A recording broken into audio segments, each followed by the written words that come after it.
Violence, in whatever form, is the use of physical force to injure, abuse, damage, or destroy. Today, reports indicate an increase in cases of violence across genders, including violence against men, as opposed to the scenario of in the past, where violence was largely against women. The story seems to be the same most of the time. The men injure the women they abuse, while oftentimes the women kill men involved in the abuse. Many have tried to understand why the situation is what it is and ask, is the society making use of all at its disposal to address the challenge?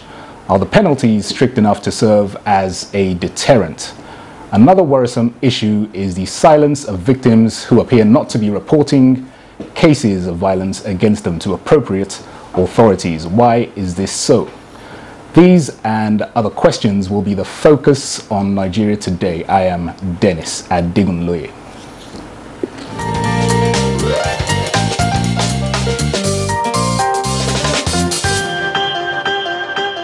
The program is Nigeria Today, and to discuss this issue of gender-based violence, I have in the studio the Force Public Relations Officer and Acting Deputy Commissioner of Police, Jimoh Moshood. Thank you once again for joining us on Nigeria Today. Thank you for having me. Good evening, Nigerians. You're welcome. And also we have Hawa Shekarau, who is the Country Director of IPAS Nigeria. You're welcome to Nigeria Today. Thank you very much. Good evening, Nigerians. Thank you. Welcome. So we're talking about gender-based violence. Let me come to you first, Hawa. This is an issue that, by all indications, is on the rise in Nigeria. Yeah. Is this really the case? I mean, we've heard of lots of cases of that have appeared in court in recent times. Just tell us what your thoughts are on this issue. Yeah, gender-based violence is actually has become a pandemic. Yeah. It is definitely on the increase, even though some have said it is more of a case of increased reportage. Okay. With the advent of social media and all that, so more people are coming out to talk about it, you know, but they believe that in the past it's been there, but been buried by the culture of silence, you know. So whatever is the reality, but I think that the important thing to state is that it is a very, very serious issue that is happening across different parts of the world, Nigeria inclusive. And in Nigeria, every part of the country, in the north, south, east, west, everywhere, there are increased reportage of cases of gender-based violence. And what is actually very concerning about it is the fact that not only women, men, like the intro referred to, yeah, men are also victims. We also have children, infants. I think the larger proportion actually of victims or survivors of gender-based violence are actually women, girls, and older women. In some communities, I wouldn't want to mention the name of that part of the country, in this country, there was a high reportage of sexual violence against older women, as old as 60, 70, 80 years old, being sexually, you know, raped by younger men, you know. So it's really a very, very big, important issue. And the unfortunate thing is that when victims overcome the first hurdle of breaking the culture of silence, yeah, you know, the next we should be that of prosecution and all that. We haven't seen a commensurate increase in prosecutions, okay, yeah, that seeks to bring perpetrators to book. Right. On that note, let me bring in Jimoh Moshood. Once again, we thank you for joining us on Nigeria Today. Thank you for having me. Hawage made a last remark there on not a commensurate increase in prosecutions as opposed to levels of reports, increased levels of reports. What are your thoughts on this issue of gender-based violence for being on the increase in Nigeria? Thank you so much. It's quite important for people to know, like she has rightly said, there's increase in reportage, like before you have them, but they are not, because of the kind of media we operate now, the social media, the conventional media, everybody is concerned, and because of the awareness is being created more. You know, we are cultural people, like in the country, for example, we call it religious people. There's a certain thing that we hide under culture and do, which are outright criminalities. And I want everybody to know equally that there is an act which is Violent Against Persons Act, which has been enacted 2015 and has been domesticated, so to say, or adopted rather, in most of the states, and this laws is there on ground and is working. I want every woman listening to us to know that you have the right to report if you have been violated by your husband using violence or through any other means. You can report, and it will make a criminal matter, and such a person will be prosecuted. Under the Violent Against Persons Act, there's no any respect for whether you are the husband or whether you are the father or whether you are the landlord, you are the tenant, or you are the housemaid or so. Anybody that perpetrates violence against another person is a criminal offense, and such a person will be prosecuted. But like she has said, when you look at prosecution itself, because where we live and where we operate, the society itself doesn't encourage punishment, and it's not too good. The society stigmatizes victims of violence most of the time. And when the case of violence against either woman or child molestation or whichever violence you are perpetrating is not compoundable. That means you can't say, I beg, please let's leave this matter. Oh, we are from the same family. No. But you still discover that people will still be coming to prevail on the investigators or whosoever is handling the matter, saying, no, look, it's my husband. Please, all of us cannot just go to jail or things like that. So we want people to take their mind off it, to shame people who do this act by ensuring that there's prosecution at the end of the day. Because when we take people to court most often, and when the accused person is arraigned before court, and the person that's supposed to have come to give evidence in court refuses to come to court because the family will look at such a wife that are going to court to give evidence against the husband, that no, go to court but don't come back to this house. So most times women are afraid of that, but we want everybody to join hand. If you are the in-law, you should know that you have daughter too. That person that being violated, that person that being molested, that person that been there with beaten, or probably because violent, physical, mental and psychological, all are embellishing the law that they are against the Violent Against Person Act. So such a woman can be your sister, such a woman can be your mom, such a woman can be your daughter. So that's the need for all of us to join and to ensure that we shame those who do this. Because if somebody is punished, it will be not only punishment on the person, even it will serve as impact. It will have an impact, a deterrent effect, and very active deterrent effect on the other who would be perpetrators. So we want people to know that violence against women generally, because when you look at gender itself, some people want to interpret gender for you as male and female. It's not. It has to do with people that are vulnerable. The vulnerable group. That's where you look at gender properly from. The women and children are mostly vulnerable of all this violence. So we want people to know that we should all join hand and support the process of the law in ensuring that anybody perpetrated violence or such an act is punished. And once punishment is known, then definitely people will have to obey the law. Think twice before. If you allow me to conclude this round, because when you even look at issue of sending somebody out of the house, if you married a woman from the family, you can't just wake up one night and say you have to leave this house. It's wrong. And even people, we have had cases of recent where even lawyers that's supposed to know where the law is, I'm sorry to say this, perpetrate violence. And we as the police institution, we are there to ensure that we enforce the law all the time. All right.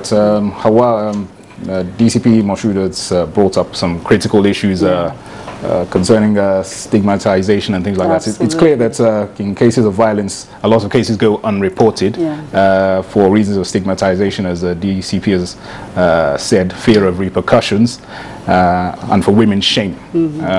How can we, or how do victims overcome these challenges and develop the confidence to actually report and take that first step? Yes, I actually agree with the PRO regarding the fact that stigma contributes to some of the reasons why some people don't come out and all that. And one of the things that we've been doing as civil society groups, development partners, people involved in you know, activism to eliminate gender-based violence is, you know, sensitization and awareness creation on the need to break the culture of silence. Until we break that culture of silence, we will not make any serious headway. And this is because, you know, that stigma sometimes is internalized by the victim. Okay, sometimes it is, yes. And so until you overcome that internal stigma, then you'll be able to go a step further to report. And then when you report, then it is expected that the law enforcement agents that are charged with responsibility to make sure that such perpetrator is brought to book also do their own part. I quite agree to the point that he raised, where even when the matter is reported and prosecution, I mean the matter is investigated and the perpetrator is taken to court, sometimes in the course of the prosecution, the witness who is supposed to give valuable evidence, you know, you know, chickens out. And there's really, that's really a very big issue, because without that you know, evidence, it will become very, very difficult to get that person convicted. So it's indeed an issue. But one of the ways we are working towards addressing that is through sensitization, awareness creation, and you know, encouraging, you know, victims to come out and speak out so that they can get justice. All right. The DCP also talked about cultural factors. In other countries, for example, it's not it's nothing really to separate or divorce from a spouse for domestic or violence issues, but that's not necessarily the case in African. That is true. The culture. I mean, our cultural, you know, circumstances, the social norms, values, and all that also comes into play. I recall speaking with the coordinator of the domestic and sexual violence response team of Lagos State about, you know, some of the cases they've handled, their experiences and all that. And one thing she told me that struck me was that most of the victims that come to report cases in their office, for them, access to justice is about how she can get the partner who is perpetrating violence to stop, so that the relationship can continue, but not about bringing the perpetrator to book. You know, and of course, I think the police PRO has mentioned the fact that because of the cultural, you know, issues, a woman would not want to go and give evidence against her husband, because she would come back, the in-laws would throw her out, or she would feel, well, it's the father of her children. If he's thrown into jail, of what you know, use is that to her and the children? Probably he's the only sole, you know, breadwinner and all that. You know, so it's truly a very complicated, you know, vicious cycle.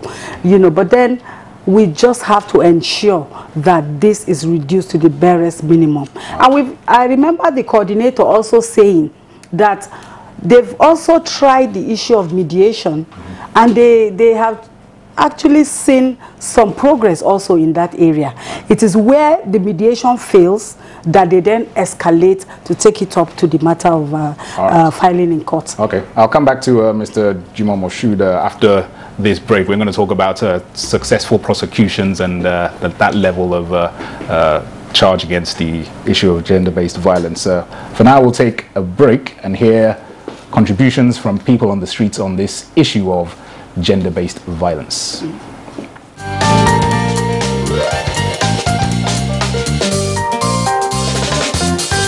The area of marriages today, there are some violence going on among married couples that can be averted. Some have led to death, and I feel there are better way of handling them. Although them with understanding, and if there is violence, the proper authority should be notified, because a lot of people have lost their life because of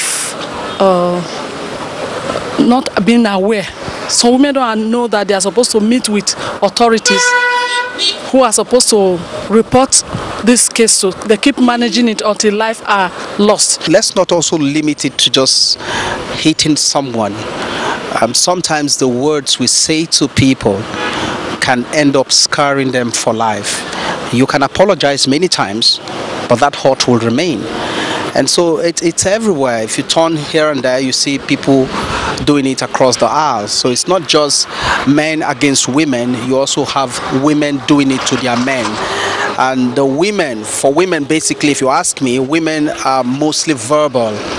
Only a few fraction of women would lift their hands and hurt a man, and the man would not, is too weak to even retaliate. He shouldn't even retaliate.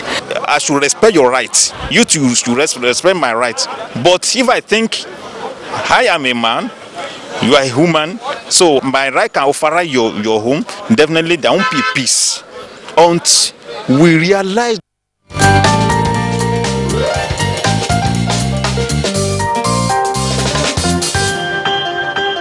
All right, the program is Nigeria Today. We're discussing gender-based violence. Let me come to Jimoh Moshood. Give us some of your experiences with regards to prosecutions of cases of gender-based violence. Is it, as Hawa has been saying, that issues where a witness, a key witness, will come forward and at the last minute they will now take a step back? You know, there's no doubt that we used to witness that a lot, and equally is of significant note that we have recorded a lot of successful prosecution. As we speak, we even have a case that is at the final stage of judgment now, where a girlfriend poured acid on the wife to the boyfriend in order to be able to sack the woman from her home so that she can take over.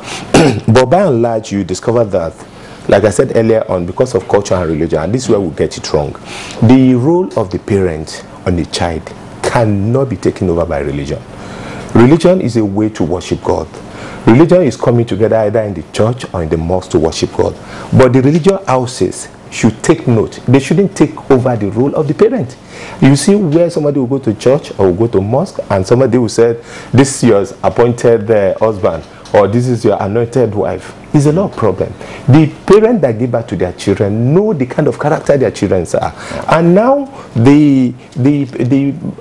largely the parents don't have hand in most of the marriage, because most of the marriage you witness are not even done in the church or in the mosque that the parents belong to. So parents willy-nilly just have to join the bandwagon and allow these people that want to marry, because parents will be able to know that, look, the trait we have seen in this guy is going to be violent, and they want their child to say no, look for alternative. And because of the desperation of somebody who have still like 30 years, 40 years, doesn't have an husband, just throw into anybody. Quite a number of women, apart from even violence, a lot of women are living under a lot of hardship. They are living in bondage. Somebody, you walk throughout the month, a man takes the money and you can't do anything. and is not contributing anything. And the next thing when you talk is to begin to beat, battering, and things like that. So now you now go to the basis. We have, all of us have to return to the basis, because in enforcing the law, if you say people should remain peaceful, you have to look at the sources. Why are people not peaceful? So if the religion houses, I make bold to say this, on both sides of the divides, stick strictly to their religious worship, return the children back to their parents. If people want to marry, you can do the communion, the joining of the people together, but let the parents take the front role in joining people, because most of the violence that result in death have been issued that somebody who said he has been beating me and you refuse to report. At times you say, I'm telling my alpha or I'm telling my pastor, instead of letting the parent into the matter. Then eventually you see death will result. And people who say you don't take advice from even the parent as regard the issue of marriage. Then on the issue of now reporting to the police, the society we must join this campaign, all of us, including both the law enforcement agency, other security and safety agency, because law enforcement is just one aspect of the responsibility that Nigerian police have to carry out. We have crime prevention. We have to ensure that there's safety and people follow the law. So in this regard, I am not an advocate because I'm a police officer, but within the law, all of us have to join hands together to ensure that the proper thing is done, to ensure that the women could have a voice against violence, to ensure that when you report, it's not that you are doing the wrong thing, because society will see it as you doing the wrong thing when you report your husband. If you don't, all those early warning signs that are coming, if you don't recognize them in time and shout for help, you be a dead person. So it is important that on both sides, because incident of a woman battering a man is minimal, though it's there. Is there of recent, even between people that are educated, because before you feel that somebody that have not gone to school is somebody that will just behave the way he likes, but now even among those who are professionals, you see a woman just waking up stabbing the husband to death because of unresolved issue. But if they allow parents the role, because now we are living largely like machines. In those days, your parent will visit you and know what your wife is doing, know what the in-law will call a visit, and know what the husband is doing. We don't visit again. What we do is to carry the mobile and call each other. And when you carry the mobile, even if you have seen your daughter with a swollen eye, she will say, no, I fell from the staircase or something. The same old story. So we should inculcate this culture of putting technological aside and live like Africans. No matter how developed the world is, we have not turned our head and start working with it. We are still working on the feet that we are created by God. So that's to say, technology has its own impact. Then woman in us too has an impact. So we have to sustain this, and we have to encourage women anywhere we are that they have the right to complain. And when they begin to notice any slight, because if you marry, if you are cutting and the man is slapping you and you come and apologize, you should know that is not your husband. So those are the things that we should watch out for, the early warning signals, so that we don't become a victim. All right. Absolutely. The United Nations set aside the day for obviously women who are victims of violence. Is there an argument for a day being set aside for violence against men? Against men? Well, like I said, violence against men is minimal compared to the women. Compared to the one against women. And I think the BRO has actually said it all. You know, for women, a woman's nature, by the way she's created by God, she can take in a lot. By the time it gets to the point where a woman reacts, she would have stomached so much. And that's why most of the time when you hear that a woman reacted, you would hear either she killed the husband. But if you trace, you would discover that she had suffered that violence for a very long time, and it got to a point she lost it. So there is need to, like he rightly mentioned, look at early warning signals. And I accept that sometimes religious bodies tend to also aggravate some of these situations. A woman comes to report that this is what the husband is doing to me. They tell her, oh, don't be patient, you cannot, this marriage is for forever, you cannot take it easy because of the children and all that, and she goes back, continue to live under that violent situation. It's just one day she will just miss it, and anything can happen. So that is why it's important that when such happens, it needs to be dealt with decisively. And I think I must commend the police. In the past, we used to notice that whenever a woman goes to report her husband, the police will say, oh, it's a family matter. But I'm glad that the police have really stepped up and are taking this matter very, very seriously, particularly with the introduction of the gender desk in practically every state command of the police in all the states. This is something that is very commendable, even though there's still much work to be done. DCP, let me give you the last word. 10 seconds. What would you be your advice? Thank you so much. Lastly, very briefly, please. Nobody can be a marriage counselor more than the parents. We should all notice. You don't counsel people based on what you have read in book. There are a lot of differences with what we read in book and what is happening to us as a person. We are different individuals, and the parents are the best people to be marriage counselor. So when somebody take you away from your parent, either in the mosque or in the church or wherever, and say, be coming for marriage counseling, you can't get the best of counseling there. Your parent is the best counselor. Then, like I said, we are spread across gender-based violence desk in every police division, and we have equally make it a policy that if a woman reports a matter of violence, the person that an officer to be assigned is a woman officer, because a woman will have confidence in telling a fellow woman to tell the actual what has actually happened, and then whether there's sentiment or not, a woman officer to investigating the matter will not joke with such, because she too can become a victim. Thank you very much. Well, that is it on this edition of Nigeria Today. We would like to appreciate Force Public Relations Officer and Acting DCP Jimoh Moshood and Hawa Shekarau, Country Director, IPAS Nigeria to Nigeria. We'd like to appreciate both of you for your thoughts and appearing on Nigeria Today. We hope to see you again in the not too distant future. Thank you very much. Thank you. And to our viewers, we'd like to thank you too for taking the time to be with us. And remember, you can watch any edition of Nigeria Today online at youtube.com/NTA News 24 Hub. My name is Dennis ADEGUNLOYE. Thanks for watching.